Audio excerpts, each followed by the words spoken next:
All so much for joining. Welcome to ProductTank London, a Mind the Product meetup. It's a meetup for product people, by product people. So wonderful to see all of you with us this evening.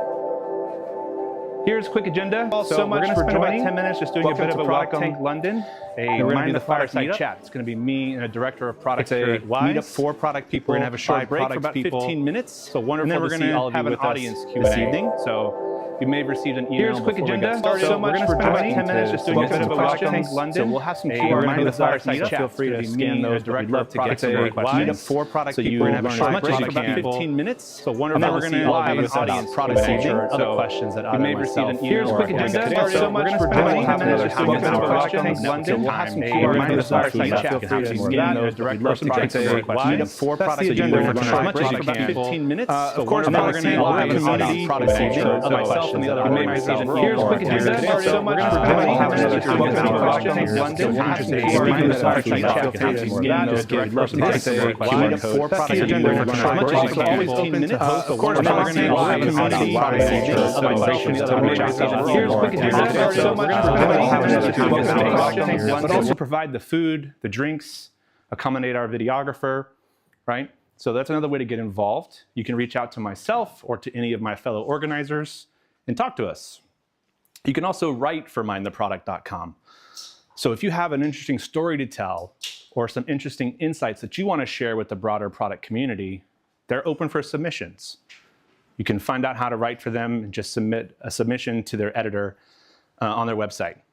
And then finally, you can also join their membership program for even more content.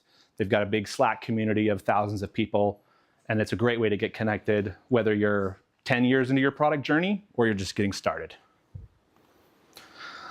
Of course, the next QR code is to follow us on LinkedIn. Also, we love seeing photos from the event. So if you've been taking some photos tonight, maybe you learned something that you thought was really interesting.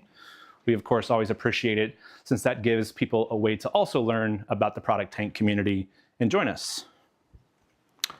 I also want to just thank our sponsor, Wise. So I'd like to invite Victoria from the Wise team to come up and just say a few words.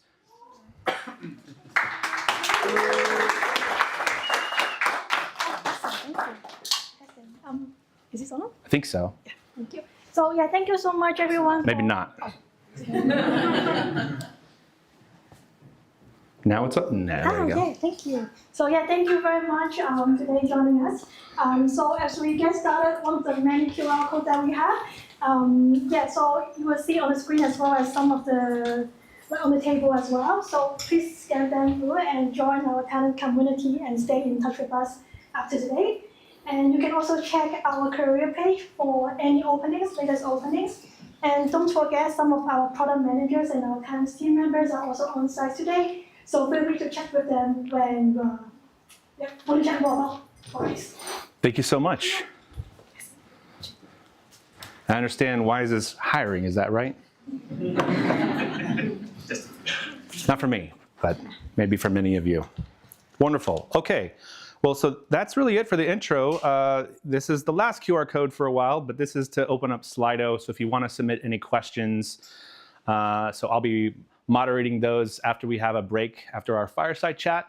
And so you'll get another chance to scan this, but it's up here now in case, as we're in our discussion, if you think it's something you want to hear a little bit more about, feel free to leave a question there, and we'll do our best to accommodate as many of those as we can. So with that out of the way, I'd like to invite up Gadi, who is our guest tonight. Let's give a round of applause for Gadi, please.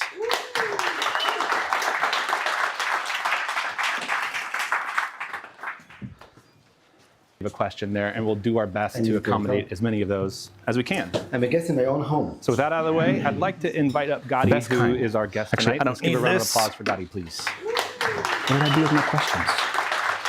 There we go. Going analog, right?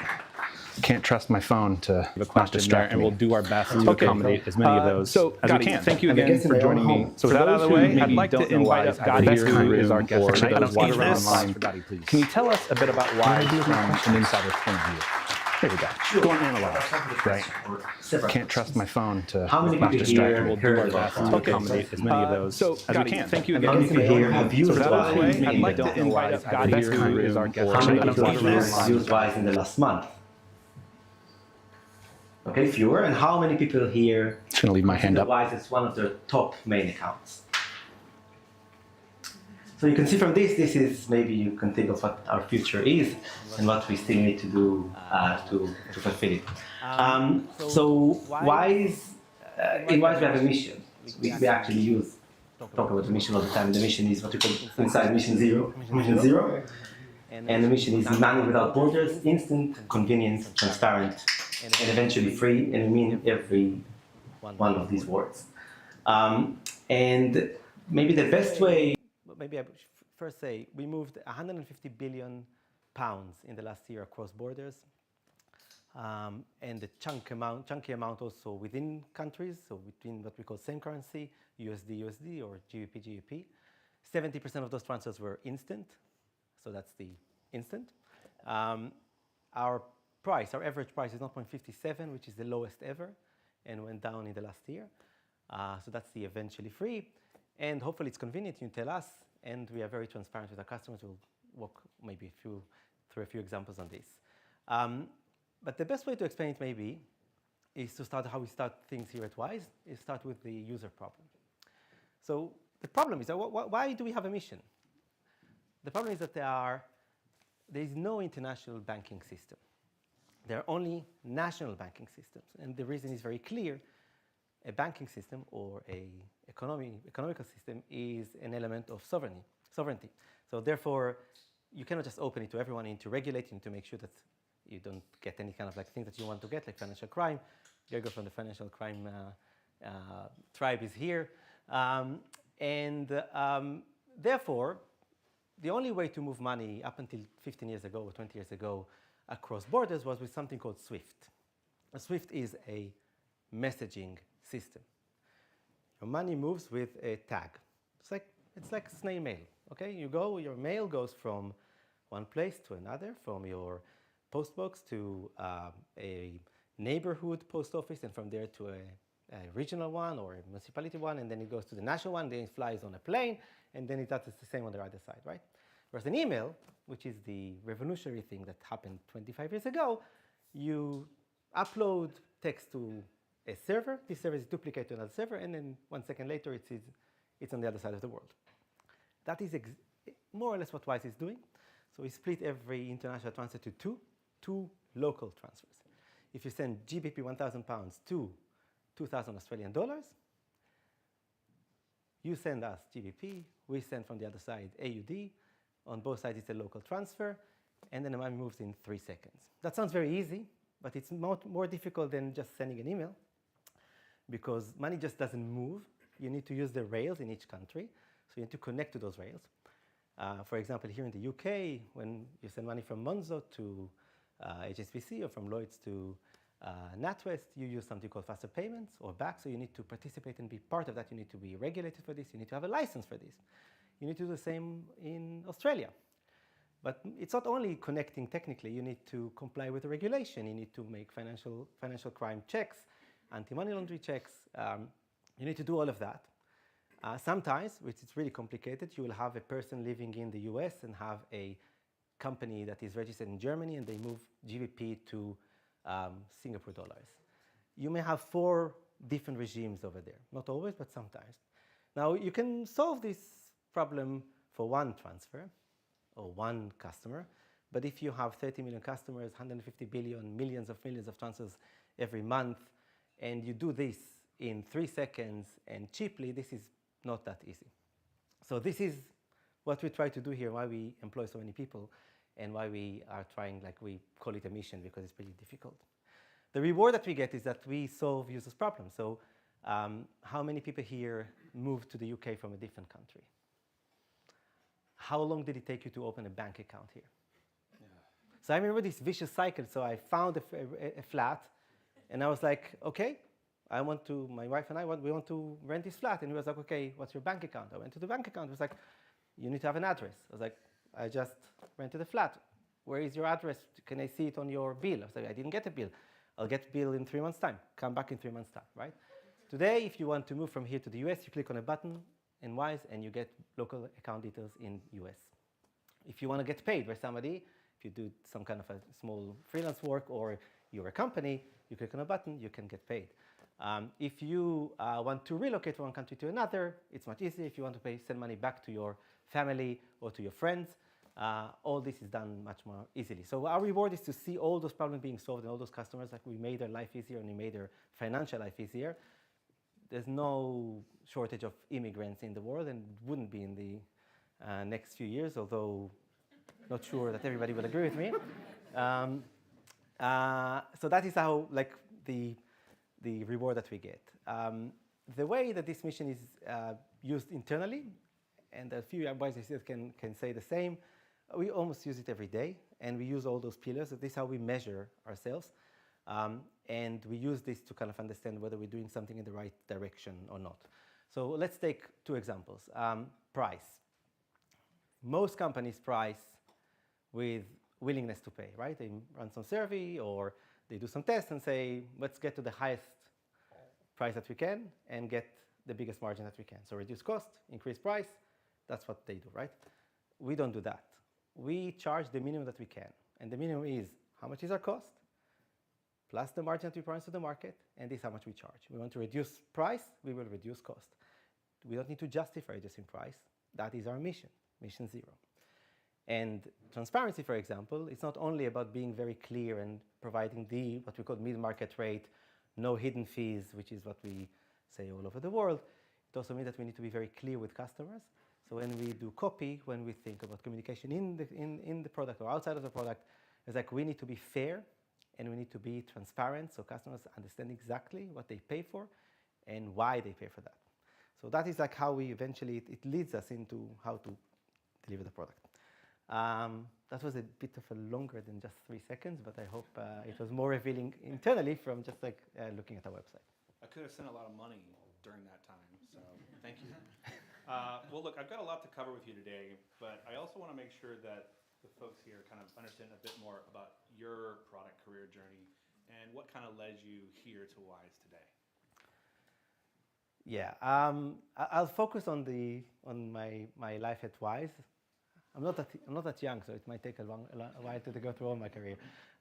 So my story here, I think, is pretty telling about Wise, and a lot of our like what makes the product org here a bit different can be exemplified through my story. So I was the director of product of FT.com. I have a few colleagues here that joined us today. And I had a team of, depends when, between 9 and 13 people. And I, at some point, decided that I've had enough, and I was looking around. And of course, I applied to Wise because I was a user, and I loved it. And I loved the card, and one of the first people that ordered the card. And I applied through a referral. And 2 interviews went really well, and then silence. 2 weeks of silence. Then I reached out and was like, yeah, the CPO, Nilan, wants to speak with you. So, okay. So he interviews me for half an hour, like check that I'm okay, and then was like, look, the role that you applied to is taken. It was open for a year, and we found somebody that finalized her process when you started, so it is what it is. By the way, she was my lead after that. But if you want to join, we have plenty of other opportunities, but we don't have a lead option. So if you want, you can join us in IC and grow the area that we plan to grow, but you have to start from one team. Are you okay with this? And I was like, as long as it pays my bills, yeah, that's fine. And then he tells me, that's great, I think you're great, but I cannot hire you for the team, so you need to interview with them, because we're not going to place people for people that are going to work with you. They need to also say that they want to work with you. So, as you can see, I passed those interviews, and I started working. And after 4 months, the pandemic started, and somebody came to me, never mind who, and said, well, you know, in the pandemic, there was a lot of volatility. I was in the high amount team, the team that in charge of people that improving their experience of people that send a lot of money. What we call here, HAT is high amount transfer is like above 50,000 pounds. There's many differences in this, but the best difference to explain those people is like, if you lose 200 pounds, you're pissed off. If you lose 200,000 pounds, you don't sleep at night. And then they came and said, look, there was a lot of volatility. In this volatility, this is what happens. We give people guaranteed rates. Back then you had 48 hours to pay. Now it varies. And if you pay, let's say that the pound to dollar is 1.3, so one pound is $1.3, and then it moves to 1.5 in one day, because this was what happens when the market is volatile.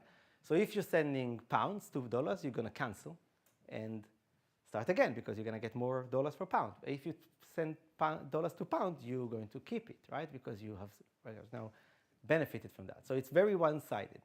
And if this happens again, we're just going to lose too much money. So can you help try to understand how to fix that? I had no idea what this is. There is an area called Treasury. Heard it for the second time. And then I spent some time with the PMs over there and understood how it works. I learned about FX and safeguarding and hedging. And then we found some different solutions for this. And a few months later, there was another problem with something called KYC, know your customer, and there's some documents that you need to check. And there was slowdown in some area, and I had to understand what's going on. So I flew to Tallinn, and I did some side-by-sides with the agents, and I understood how it works. And then I kind of fixed that, not alone, or other people have fixed that. Maybe my contribution was 10%. And then there was another thing on integrations and liquidity, and after 2 years, I kind of knew this beast much better than I knew 2 years before that. And I think after 1 year, I could say, okay, I'm a reasonable PM here. And through this time, there were more teams that were added to this area that's called Send. So I'm in charge of the Send product, of sending money. And I think this is pretty telling of how good PMs or PMs in Wise that stay for a long time are becoming strong. Is that basically through the experience of fixing problem one after the other and understanding this domain by doing and by asking the right questions and learning a lot. And now I'm 6 years here, so I can see sometimes people come and say, hey, let's do this and this. We're like, we have done this in the past and it doesn't work, so let's try to think of something else. But I think this is a very, I think, pretty reasonable and common trajectory for people to learn through doing it at Wise. Thanks for walking me through that. I did some LinkedIn peeping, and you mentioned that you worked at ft.com for a while. I saw you also worked at Amazon before that, but you've been at Wise longer than any of those other places. Correct. So what's kind of kept you here for that long? There are three things that I think for every like I'm being asked this question a lot in interviews when we interview people. Also, people peep and say you're here for a long time. So I have a pretty made up, like prepared question answer. So number one is the intellectual challenge. It is never, ever boring here. It doesn't matter what's going to happen. There'll be a new thing that you want to do, or something that no other company has done before, and you try to do it, and it keeps you very busy, like intellectually. I can definitely say this is the hardest, intellectually, the hardest thing that I've done in my life, work-wise, is what's being done here, and it's not like slowing down. So actually, it is accelerating. For example, if you fix something, you need to think about this. We're going 30 to 40% year on year. So if I'm going to fix it now, it's going to be double in 2 years, 3 years. Okay? So we need to think of a solution that will scale, that we won't have to do it again in 3 years' time, right? And then you start thinking like that all the time.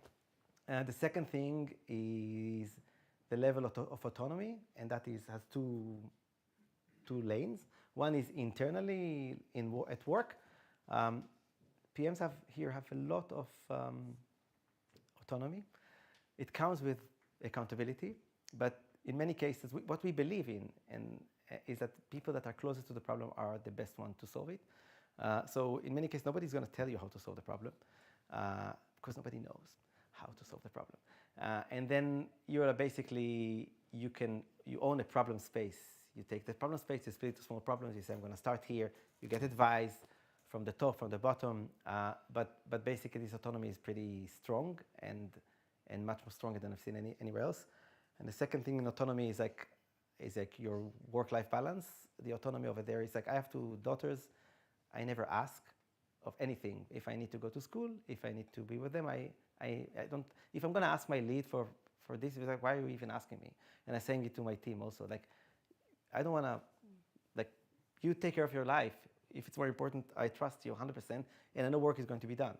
The only thing that matters in the end is like, is work being done? Have we done everything that we can? Have we learned from any mistakes that we've done in the past?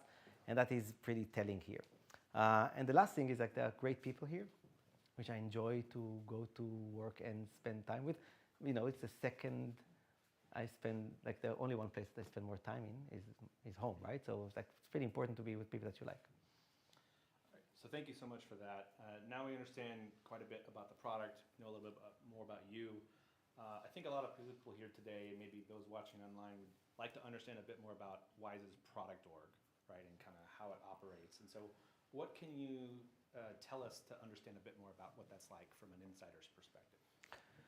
I can say what makes this, like every place is a bit different, what makes this place different to other product orgs that I've been to. And there are a few things. We've touched a little bit of them. But number one for me is this place is customer focused. So we have maybe I should start. We have 4 values at Wise, and we work based on those values. Number one is customer's team's ego. The customer is first, your team is second, your ego is the last. Number 2 is like no drama, good karma. If something goes wrong, no blame game, no finger pointing. We work together to find the solution and do that. Number 3 is it's not a job, it's a revolution. Many, many people here are not here only for the money.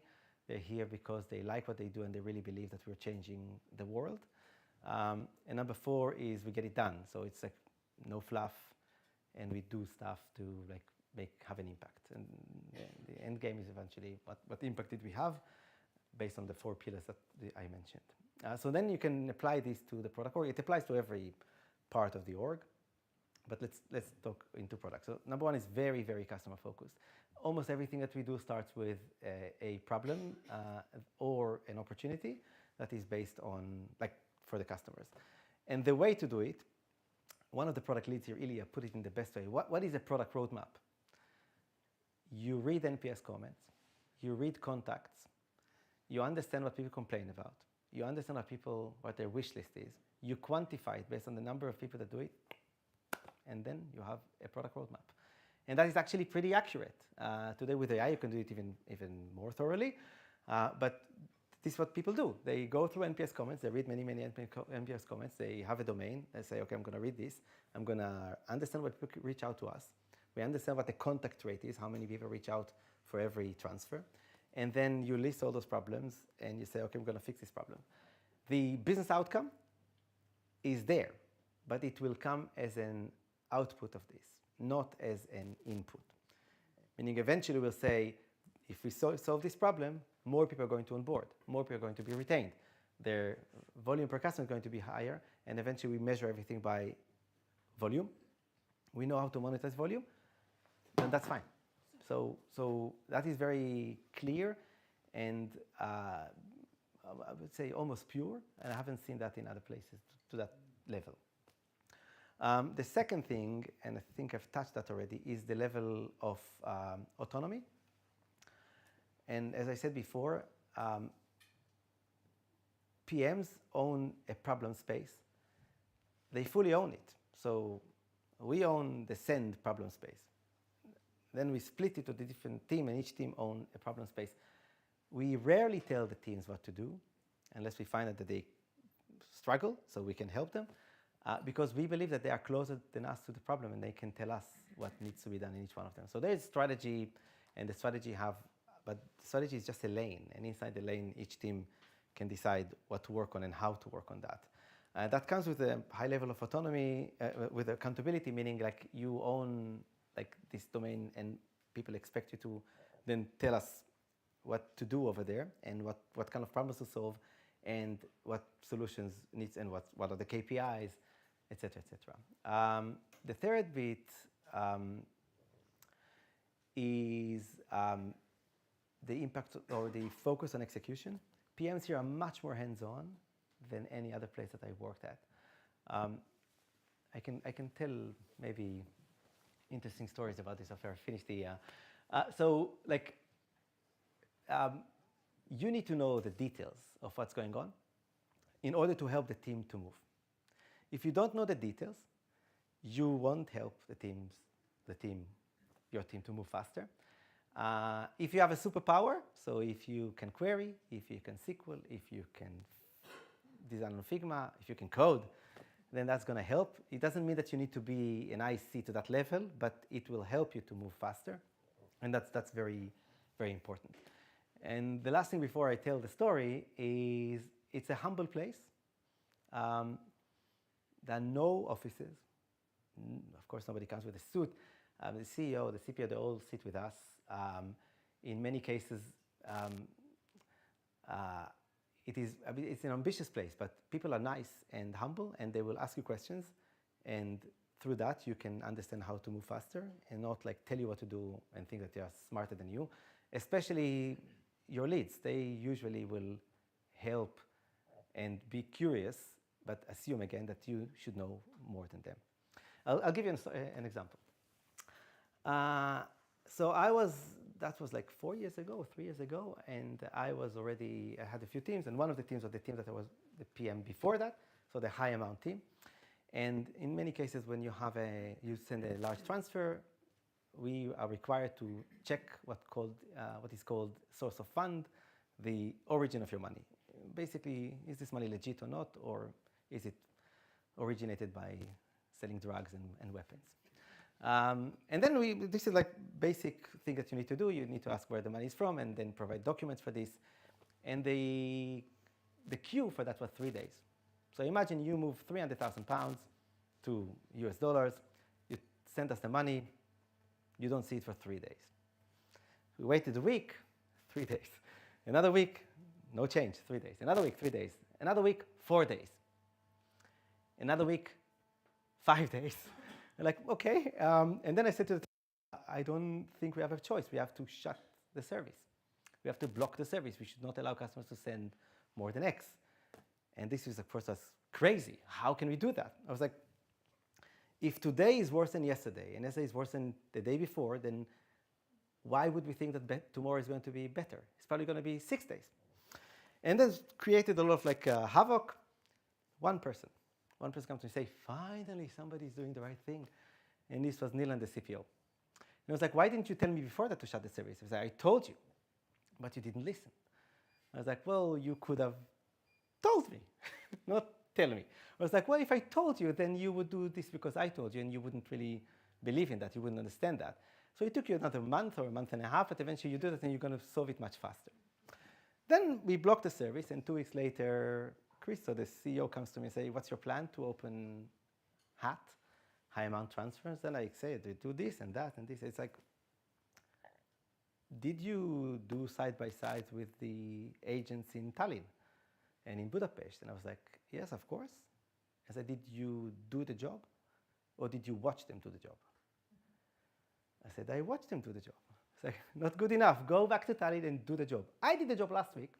I have a list of things that you can do, but don't look at that. First, do the job yourself. And if you think that my ideas make sense, then fine. If they don't make sense, then have your own ideas. But do the job first. And this is what we did. And the whole team flew to Tallinn. We did the side-by-sides, or we did the job. And then we had a much better idea of how to fix those things. A little bit of high stakes there. So you've been here for half of Wise's life, right? Can you just kind of walk us through a bit about the product culture at Wise? A lot of things in product management, at least on the outside, would seem like they're changing, going under lots of changes. So how has the way product teams operate at Wise changed at all during your time here? Yeah, that's a good question. I think, so I can mention 2 changes that are, I think, very positive, and 1 challenge that we have. We have a much higher bar. The problems are more complex. So what is required to be a PM here is probably higher than 5-6 years ago. And mainly, this is because of the complexity of the domain. So when we moved, before I joined, like $1 billion a year or 100 million a year, and you had a few thousand of customers, you're under the radar. So I'll just give you an example. We have licenses in everywhere in the world. Our license in the EU is from the National Bank of Belgium. So you can pick up any, because it's one market, right? We are the largest financial institution in Belgium right now, okay? Because it's not a big country and we are global. So the level of regulation, scrutiny, expectation from customers, from regulators, you have different regulators. You have regulators about about customer treatment, and about financial crime, and about other things, privacy, security. It's much higher. And as I explained before, it is pretty complex. You may have customers in different places in the world. So you need to have a much higher bar of people that can actually handle with this level of ambiguity and level of complexity. The second thing is we are much more specialized. Gergo, I'm going to use you again as an example. I think when you joined, there were like 3 PMs in financial crime, right? Okay, so now we have a squad for money laundering, and a squad for sanction, and a squad for scams, because you'd be surprised how sophisticated scammers are. And in each country, there's different of them, right? So you need to be much more specialized, and we have like much more, I would say, each domain here. Then when we hire, we say we need this person to do this, this, and that. So we're much more concise with this. So that's another change. I think the challenge that we have is it's a bottom-up company. So as I said, autonomy, bottom-up. But in the level that we are right now, there's very few solutions that can be solved with one team. So you do something and say, I'm going to do this, but I'm going to impact US, Europe, Australia, Singapore, and Brazil. Nobody knows what's going on in all those markets. Like there's people that know these markets, right? But nobody knows all the markets, right? And then you need to make sure that the team here and the team here understand that they need to work together on that, or that the team that is doing this here is not making things worse for this team. If it's an army style top-down, it's easier, but I think it oppresses motivation and creativity. So we need to find a way to kind of like align all of that, and that's basically we, the squad leads, are doing is kind of like making sure that this is like moving in the best way forward and convincing the teams to work either together or at least be aware of each other so they can work and provide the right allocation of resources so things can move faster. Got it. Thank you. You said something earlier about, the bar to hire PMs 5 or 6 years ago was probably lower than it is today. And I do want to shift to talk a bit more about talent. You also talked a little bit about, ego being at the lowest list of, what's important. But I was hoping you could describe both what it takes to thrive as a PM at Wise, but also what attributes maybe mean PMs don't survive at Wise. So I kind of want to understand both sides. Yeah, they actually mirror views of each one, and they all reflect what I said about the values, right? So to be successful, you need to start with the customer. And the good PMs understand customers really well. Their product sense is derived from understanding the customers.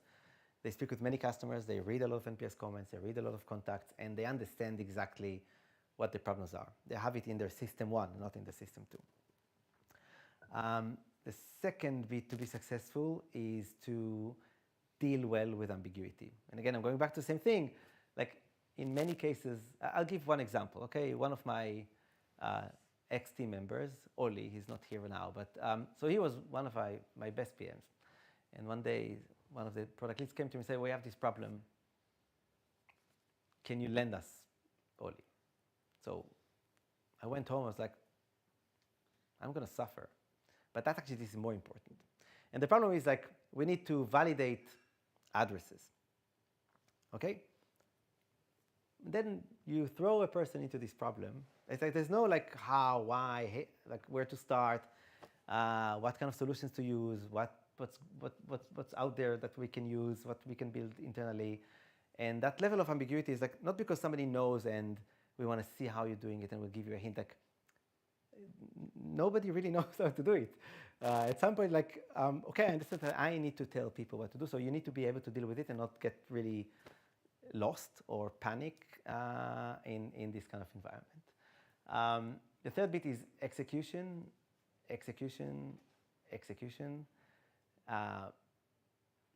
It's knowing the details, understanding how to move faster, understanding what drives impact and what doesn't drive impact. And the last thing I would say is be curious. So I go back to my story. What I think I learned is like almost every time I'll go somewhere, there's something new to learn. And I should first shut up a little bit and listen and understand what's going on, because even if I knew this domain has evolved and it's in a different place right now. So, and the level of complexity is higher, so I need to understand that also. Those who do not survive here are kind of the opposite of that. Like, so number one is fluff. Fluff is like, I think there's some people that are allergic to fluff here. Fluff is like over-promising, not knowing the details, not understanding what's going on, or staying high level and let the teams do the stuff. I think that is the reddest red flag. Other reasons for that is like, if you are not curious and like intellectually enough, you will eventually hit a ceiling, because again, this it is a domain that keeps evolving all the time. So you have to learn all the time. I think those are the two main things. And the last thing is like ego. People that take credit, that do not work well together, and that put them like, you'll be surprised, there's very, very little politics here. It can be people that you need to convince, but they will not have an opinion that is based on their own self-need or something that is kind of like internal politics. It can be that, I'm not saying that you don't need to convince people here, something you do, but it's not like, oh, I need to understand why they are like, no, they will disagree with you because they think what you're doing is wrong, and they will tell you that. But this is not going to come from a place that you need to start. What's the motive of this person? This doesn't exist here, and if it exists, it's being like, basically, I don't think anyone survives if they do that for a long time. Got it. Thank you.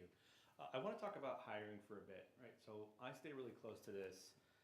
and how it's changing. And I've heard some other companies are experimenting with things like vibe coding interviews, experimenting with other things in their process. And so this might be like discouraging candidates from using AI, or sometimes it's how teams are using AI to evaluate what they hear. What can you tell us about Wise's product interview process and how it might be changing, or how it has changed? AI is a tool. First of all, I personally don't believe in home assignments for many, many reasons, but the key one is like, I don't think it's too much to go on a tangent alone to find out after that you don't know who worked on this or not, so you have no idea if this person was working with AI or with somebody else. But worse than that, for the candidate, they spend 10 hours, they come back and say, oh, but this isn't what we were looking for. You completely misunderstood that. Okay, so what's the point of doing this, right? I think so far it was different ways to try to like run interviews. Now we're trying to standardize it a little bit. So I can share how it is done, and I don't think tools are relevant to that. So what we are looking for is how people think, and whether they can, again, take a problem, break it down, say, here's chaos, I'll put some order in the chaos, I'll start here and not here, and here's why, and I'll try these solutions, and I'll aim for this KPI. If this solution doesn't work, I'll use this one. If this doesn't work, I'll use this one. I'll start with this because it's the easiest to do, right? It's like, it sounds very easy. So basically we have 3 interviews right now. The first one is fully standardized across Wise. That's what they call the problem solving interview. And we ask people about an experience of their past. As you can see, we're very transparent. There's no point of hiding this. It's not about, oh, you need to guess what, no, we can tell you what we're looking for. The question is like, do you have it or not, and can you explain it well, right? So we're going to ask about an experience in the past, and we try to understand how you think about this and whether it fits how we are solving problems here. So that's basically standardized, now trying to standardize across all Wise. The second interview will be specifically for the role, and then we look for skills that are relevant for the role. So for example, in Send, there's a lot of UI and UX. It's very front-end. So most likely the second interview is going to be about a UX problem. But if you go to Treasury or to financial crime, most likely, correct me if I'm wrong, it's going to be about analytics, about being able to like deal with high, big amount of data and find yourself your way through a chaotic data space. This means that all candidates for this role will have more or less the same interview and be assessed on the same thing.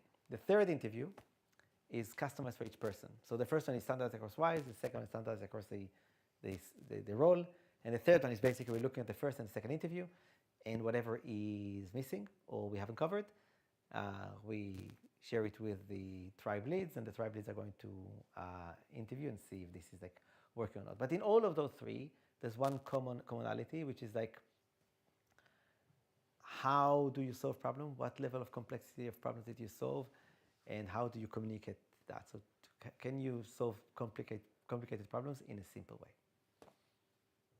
Thanks for walking us through that. And I would be remiss if I didn't say and speak on behalf of a few others that take-home assignments also just aren't a reflection of how product work gets done, right? You know, you can't really solve a problem entirely on your own and expect that it's going to work. But I will say that any interview is not a reflection of how product is done. Also true, but got to figure out whether or not they're the right fit somehow. You talked about AI as a tool, so I want to shift to that and kind of stay on AI a bit more. It's really at the center of many discussions, both online, in product, and tech in general. So what can you tell us about how Wise is using AI internally, either from like a process standpoint, but also from like a product experience standpoint?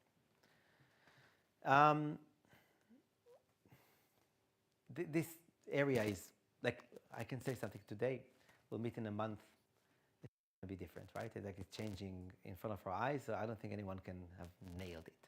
I can split it to 3, and to a certain degree, I cannot speak about everything, but let's start. There's like how we use it internally for the product work, how we use it with internal processes like ops, and how we use it with customers front end, like features that are AI powered to front end customers. One thing you need to remember about financial services, a highly, highly regulated environment, and AI is specifically an issue that regulators are worried about. Okay, and for good reason. Somebody can eventually pile all this information, and then, like, it's a very powerful tool, and if you don't do it in the right way, it can be used in very, very awkward ways, either intentionally or not intentionally, right? So therefore, I won't be able to go into a lot of details. Internally on product work, I think right now we're still in a state that each PM or each person is trying different things and then share with each other. So there's no like, here's how we should do it here at Wise. I think it's premature because we're still exploring a lot of things. The basic things are the summary of meetings. I think it's a very powerful tool for this. Rewriting documents, I use it a lot. So personally, when I write documents, I sometimes say, I want this is the audience. I have two types of audience. I want this audience that has this kind of like issue or worry about this, and this audience that has that kind of thing.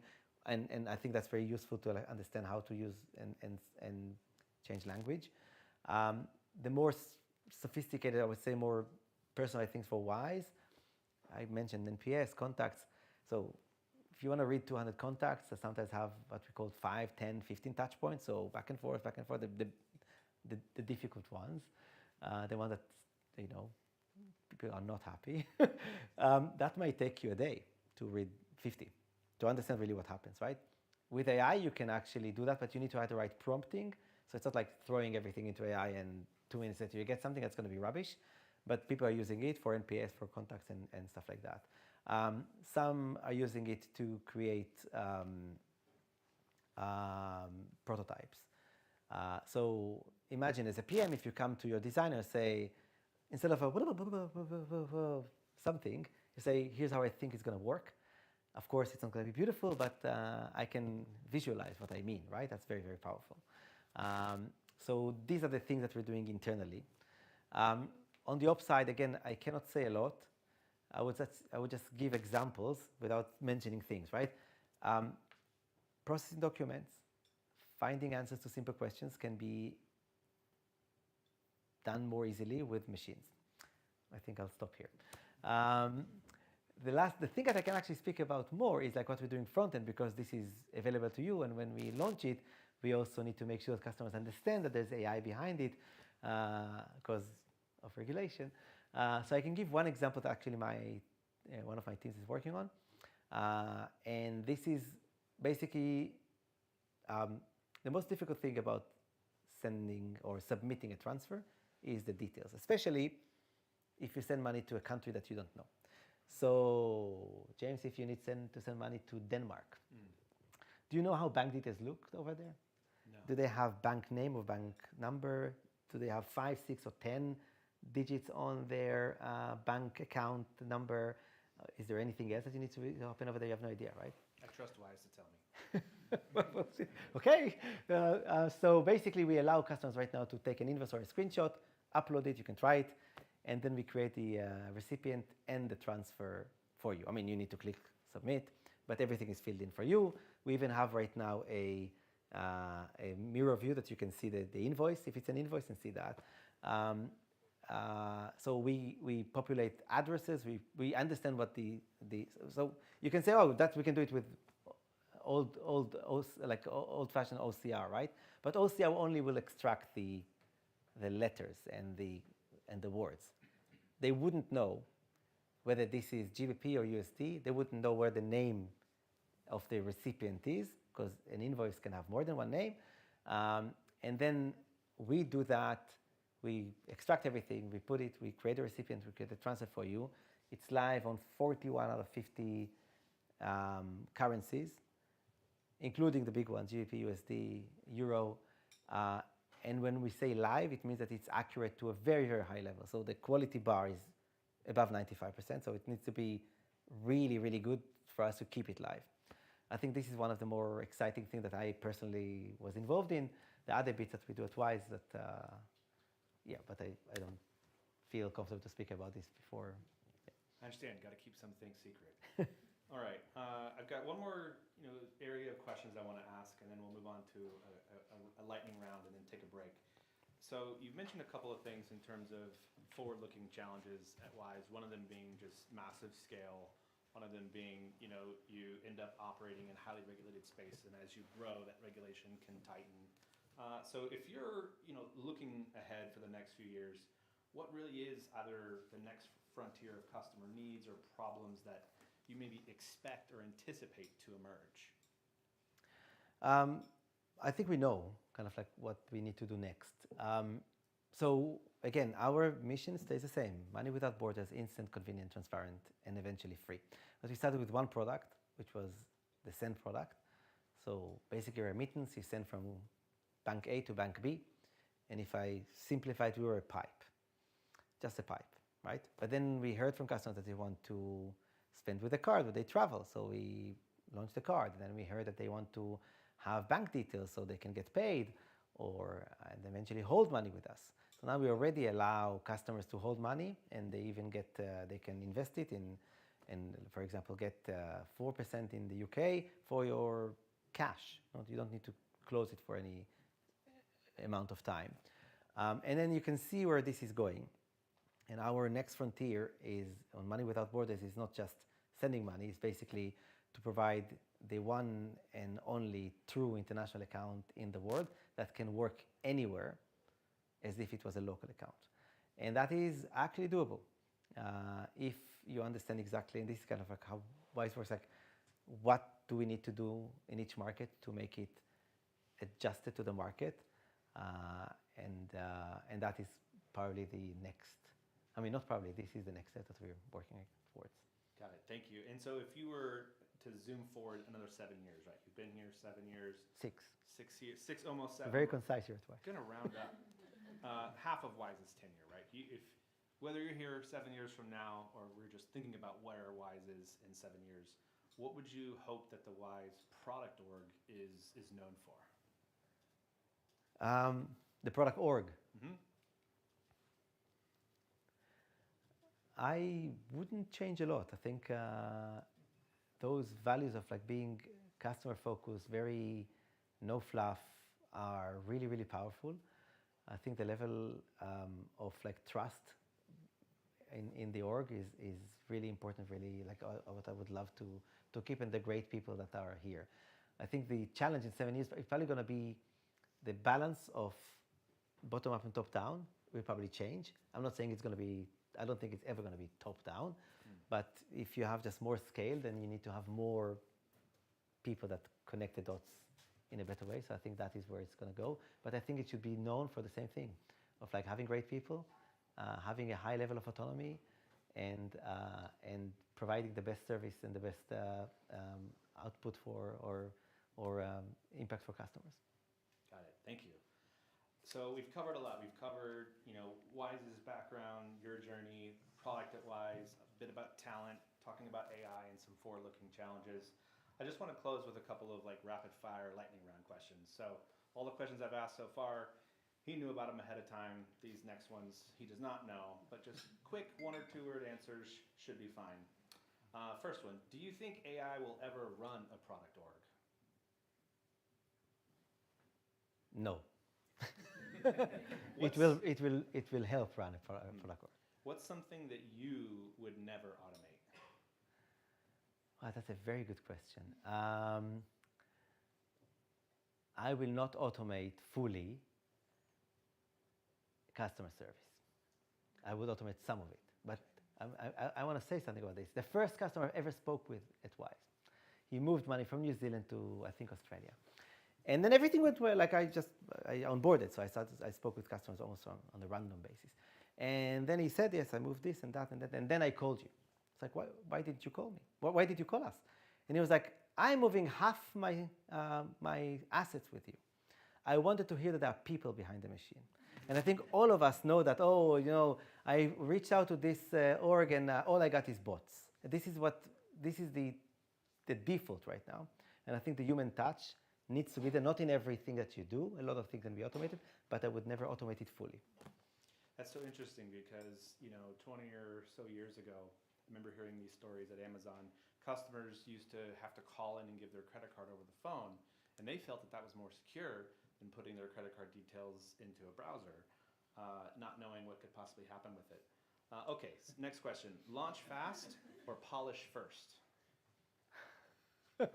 Very good question. It depends on the level of polishing. Yeah, it really depends. I have a allergy to like really bad products being launched, but on the other hand, you learn a lot from launching fast. So I think you need to get to a level of polish and then launch and then iterate. Got it. Recent book, video, or podcast that you'd recommend people here check out? That's easy. That's easy. I always recommend the same book for like 10 years already. It's called, I think it's a must-have for every PM, and it's called Thinking Fast and Slow by Daniel Kahneman, which is about behavioral. He's a professor of behavioral economy. He won a Nobel Prize, and then wrote a book about his thesis or his theory. The most basic thing over there is two things. Like one, the notion of system 1 and system 2. So system 1 is what you do automatically when all of you speak your native language. You speak with system 1. And system 2 is when you need to do something that requires more resources from the brain. For example, if I'm going to ask you how much is 2 plus 2, that's system 1. How much is 97 times 34? You won't be able to listen to what I'm saying while you're calculating it, right? It's a little bit like if you look into like computer science, it's like cache versus like really going to the database. And many people, what they do is they use system 1 because our brain is like basically orchestrated or focused on like minimizing cognitive load and cognitive energy.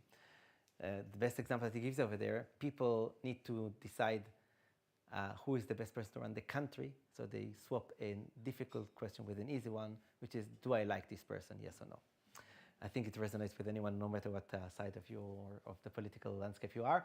And I think this is really, really important to understand how people work with products, because they will tend to go to system 1, and if you don't do it very easy, then you get stuck. The second thing that is really important in this book is the biases that people have, and if you understand those biases, it's really helpful to understand how to develop product for people.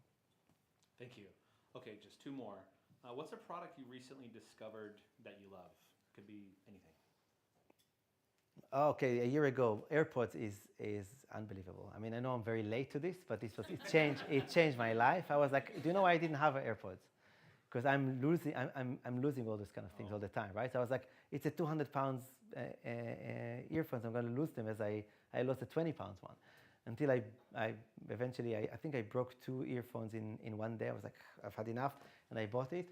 And it is like a life-changing. The best thing about it is the noise cancellation. So it must be the AirPods Pro 2 then, yeah? Yes. Wonderful. Okay, last question. What's one thing that you'd want everyone here to know that we haven't covered today? I think maybe the one thing that I didn't mention enough is like, Wise is a fair company and a fair product. And that is like the fairness is in our system, from how we compensate people internally to how we treat customers. People don't really sometimes understand that. So for example, we have a principle that's called no cross-subsidy. So people should pay for what they generate. And if you generate more cost than somebody else, then eventually, theoretically, if we can do that, this person should not cover your costs. And that is also true internally. And like if this person is doing a job better than those people, then we need to find a way to kind of like reflect that in their compensation or something like that. And I think this is very rooted. I think the founders have embedded that in the company. And I think if you ever want to join us, that is something that I think is a very, very, for me, this is a highly important element that I think keeps me here. Thank you. Let's give a round of applause for Gadi, please.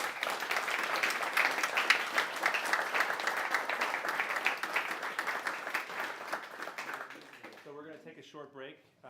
Come back at 8:15. Feel free to give this a scan if you want to ask questions. We'll take a look. Make sure you upvote questions that are already in there if you want to hear from it. We'll do our best to get to as many as we can. Thank you.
The ones that are near the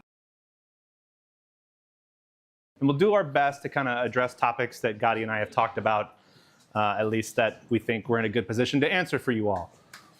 Okay, thank you for not requiring I do another primary school countdown. Okay, so I'm going to start at the top here, and feel free to defer if you feel like, hey, maybe that's not something that you want to answer, but let's start with what our customers are asking us first, right? So how do you develop product culture if there's like a cold start? So someone was asking, what would a 90-day roadmap look like for someone wanting to develop a new product culture? Develop a new product culture in a different company. Yeah, I mean, I'm assuming that Wise isn't going to restart theirs, but maybe this is more of insight from a leader who has worked at different companies, seen different product cultures. Maybe if you were tasked with developing a product culture, how might you approach that? I think, I mean, what I see, I saw two cultures that were very strong. One is at Amazon and one here. And I think one thing that is common is like it comes from the top and it comes from the founder. So Amazon kind of 14 leadership principles, they're all, at least most of them, are resonating with Jeff Bezos, in my opinion, and that people speak about this all the time. And I think here's the same, like the founders here, this is what they wanted and this is what they had in mind. So I think that it needs to come from the very beginning and from the people that have the highest influence on the company in the beginning. I think that's one. The second thing is to have different, I'm a bit improvising here because I haven't done it myself, right? I think to have a few mechanisms to embed the culture. So there's one thing of putting it on the walls and have this mission, but we have mechanisms that are existing all the time. So we have something called mission update, and we need to fill it in every quarter, and then it is being published. You can read about this, and it is being published. The CEO, Christo, is publishing it, and they say, here's how have we done on price and on speed and on convenience. And therefore you understand that that is like embedding it every quarter. We have mission days, which is like once a year, the whole company is meeting in Estonia, because the company was founded by two Estonians, and everybody comes in June and spend a week together. And in this week, we have a mission update that is on site, and the different talks. It's funny, it started like 20 people, and now it's like 4,000. And that also kind of like embeds that and ingest that into the company. So I think you need to find those kind of mechanisms to make it work. And so I would say two components: the mechanism, but also be truly loyal and true to this. And I think that would come only if the people that are running the company or owning the company believe in that. Great, thank you. So the next one that's at the top, so what's your advice for PMs who want to join Wise but don't have fintech experience? Someone said that it feels like it's always required, but I can speak from personal experience that I talked with Wise a couple of years ago, but I don't have any fintech experience, but I don't know if that's still true today, that you consider people who maybe don't come from a fintech background. Yeah, I just want to finish one thing on the other Sure.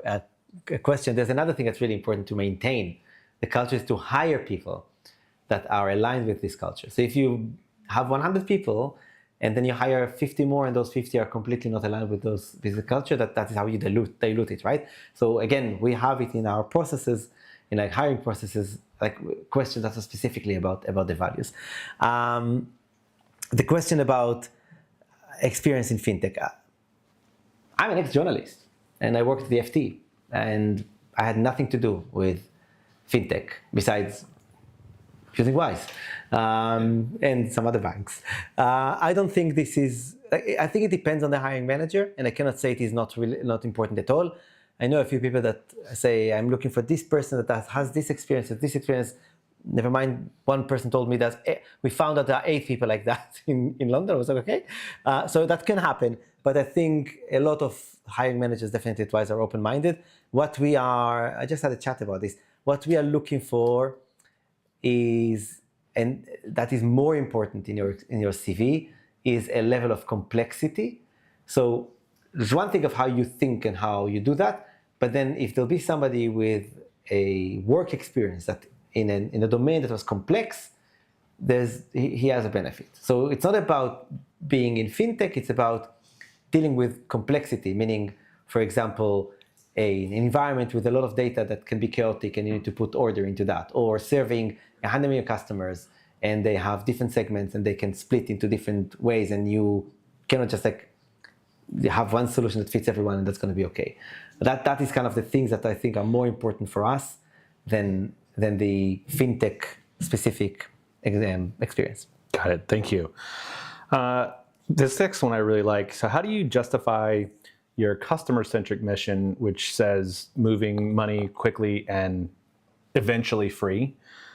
How do you convince your shareholders that that is something that is a mission worth continuing to pursue? I'm not sure I'm the right person to answer this question about investors' relationship, but I would just say the story that we say, you can read it in our annual report, is like we promised them a margin. And when we say eventually free, it will probably never be free because you need to pay for the cost of running this business, right? But we try to minimize the cost all the time, and we promise them the same margin all the time. And as long as we grow, and we believe we grow if we make things faster, more convenient, more transparent, and cheaper, then they hopefully are happy.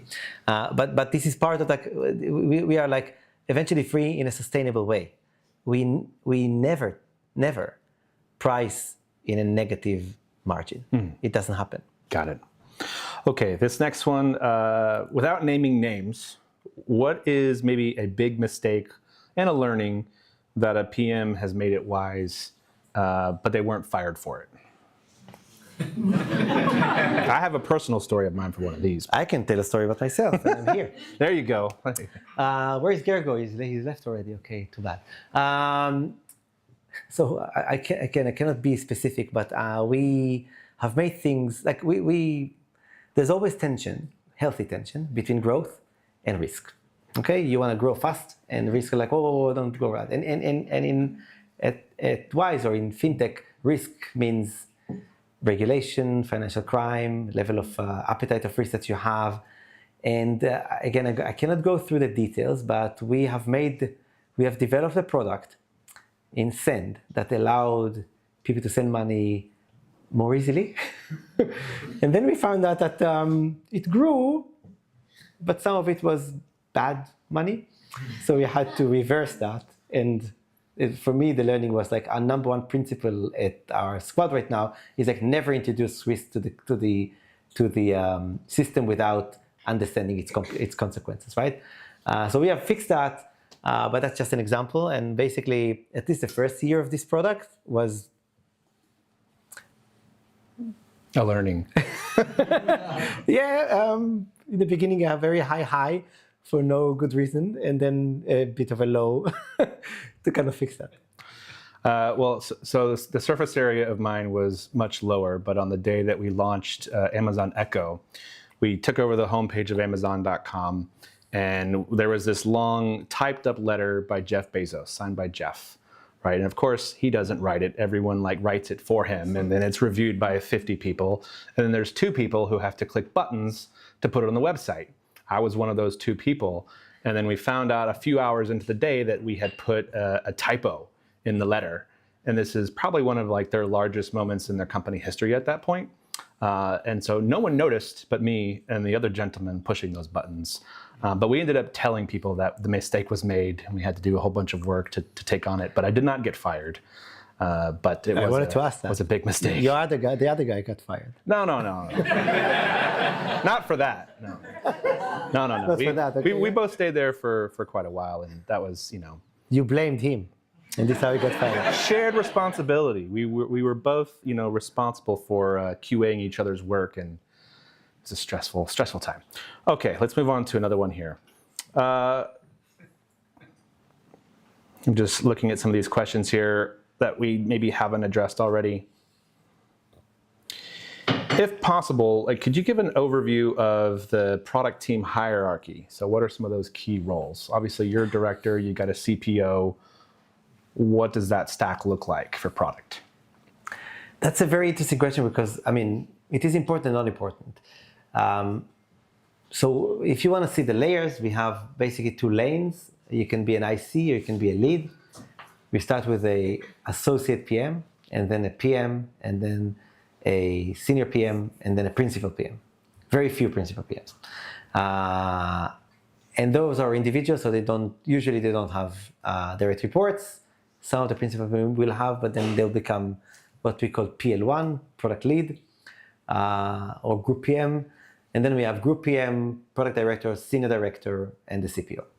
So that's the stack, but it's a flat org. So like, it's not like the CPO to speak with the PM, he needs to go through all the ranks. He's just gonna go speak with them and ask the question. So I think on one hand, it's important to know that, but on the other hand, I don't think it plays a role, but not to the level of extent that people think it plays a role. Yeah. Okay, got another one on hiring. So when hiring for your team, which skills and knowledge have to be validated before making a hiring decision? And which ones maybe are you happy to train people on or to kind of develop? For my team? Sure, for your team. That's I can be very specific about this and very transparent. So first of all, I believe in transparency. It's just like, if I'm gonna hide what I'm looking for, it's gonna help me in any way. So first of all, when we go on CV, there's a few things about how these CVs are articulated. That is not about the experience. If there are no numbers, no. If there are no outcomes, no. If people say orchestrated this and that, wrote product roadmap for this and that, but there's no outcome for this, no. If you cannot really understand from the CV what this person did, at least amber flag, probably red flag, because then you need, again, complexity versus like simplicity. And if the CV is highly long, and like, well, you could have done it in 1 page, that's usually an amber flag, not a red flag, wouldn't completely dismiss. That's on one thing. If you talk about experience, so Send is a front-end domain, a lot of customer experience, a lot of customer-facing surfaces. So we would look for 2 or 3 things. One is the problem-solving skills that is all across Wise. You need to be able to deal with ambiguity, level of complexity that can resonate with us or can be applied. The second bit for our teams is UX. So this is probably where we're very picky. Our interview is hard, and we're looking for people that have done this many times and we're able to deal with different layers or different aspects of UX. I can share. Most people think that if you ask me what UX, it's about usability. But every time you use a product, there are 2 bits that I want to see when I speak to somebody. It's like, one is comprehension. Do they understand that the people that are using the product need to understand what's going on? And the third bit is emotions. How do you feel when so if you're frustrated, then that's something that will not, even if you manage to send the transfer, if you're frustrated, that will reduce the chance of you recommending us or using the product again. So that is where like we're very picky about this. The third bit is data analytics. I don't think anyone at Wise can survive without being numerical to a certain degree, but then it depends on the role. Some are highly analytical and some can work without being super number driven, but should be number driven to a certain degree. And again, we have different things that we do in the interview to understand that. Again, I can share one. If you ask, okay, what was the impact? And there's no clear answer, red flag. Impact and outcomes, 100% agree. If they're not on the CV for PMs, like that's what you should prioritize focusing on. Okay, another one from, how do leaders at Wise get comfortable with the strong bottom-up culture, right? Offering this high degree of autonomy to PMs to enable them to solve high-stake problems. Like, is that something that they have to have before they come in, or is it something that you see that they have to kind of develop? You mean the PMs need to develop that? No, the leaders. Yeah, I think that's a big change. And in many cases, I came in and it's like, but can't I tell them what to do? And you need to find the right balance. And again, this balance is changing. So in some cases, we should, like, you look at something and they fluffed around for like 2 months. I'm like, I should have done 2 months ago. They should do it, right? In a sense, we have a lot of chats among the leads of like, should we be more directive sometimes, right? So you need to develop that and find the right balance where people don't feel that they are pawns. One of my leads is here, but I always say that a year ago he said, so if I tell you what to do, will you do it? I was like, yes, tell us what to do sometimes, because we're not fighting, we're disagreeing. And sometimes we just like move forward. Here's what we do. Thank you very much. So you need to find the right balance. I don't think, I don't have a silver bullet to say how exactly to do it. And I don't think I'm doing it well all the time. I hope I do it most of the time, but I'm not sure. Got it. This is a very tactical question, but it just shot its way up to the top. People have asked, can they share key learnings on LinkedIn or with their peers in the companies they work at? Because everyone here signed an NDA. I think the answer to this question is we're live streaming it, so there's nothing that we've shared that you probably couldn't be able to share publicly, but I guess unless that's wrong. You can try, and if I get fired, then this was probably shouldn't have been shared. No, I think it's okay. Yeah. I don't think I said anything here that is... Yeah, we checked with PR before. Okay, we're good.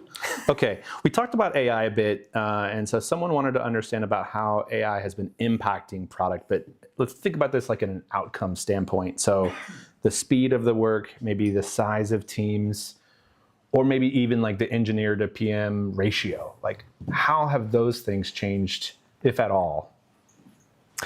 I don't think we know yet. So I think it's a bit like asking how the iPhone is going to change the world in 2009. Okay, it's like it's way too early to understand, and I think we're not even in the beginning of the change. So, yeah, I don't have a good answer for this. We don't know yet, and I think that's probably true at a lot of companies. They don't know. I'm just going to take one more. I'm just going to pick one at random here. Sort of. Okay, so here's one. Is Wise a place where one can start their PM career? Is Wise a place where we can start a PM? Wow, that's a very good question. We have programs to start your career at Wise. So there are a few lanes that can happen. We have a product academy that is for grads.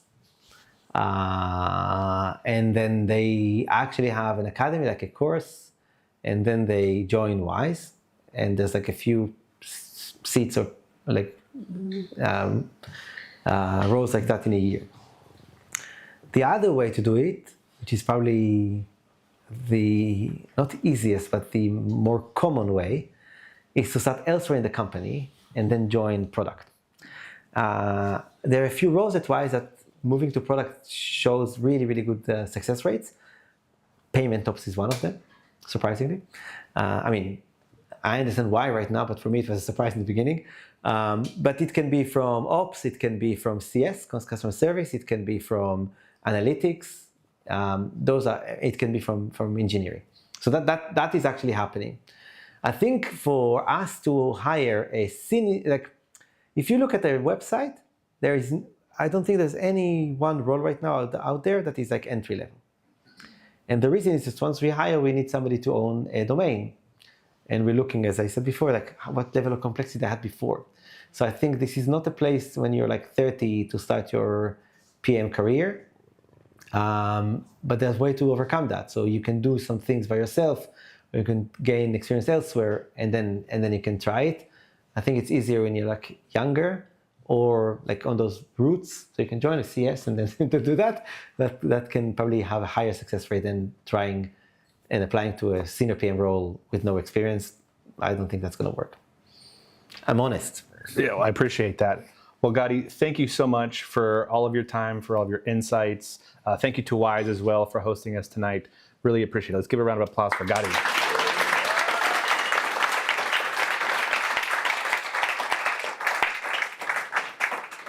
Thank you. And I have 3 mics on it that I can. Yeah, it's we get a record for how many mics you have to wear. And then we've got this like ominous countdown clock that I couldn't get to go away. So we're here until 9 o'clock, so please feel free to mingle, connect with other people, talk with the folks at Wise if you have more questions. Please eat some food. Let's not leave any waste behind. And thank you all so much for joining us tonight. Thank you.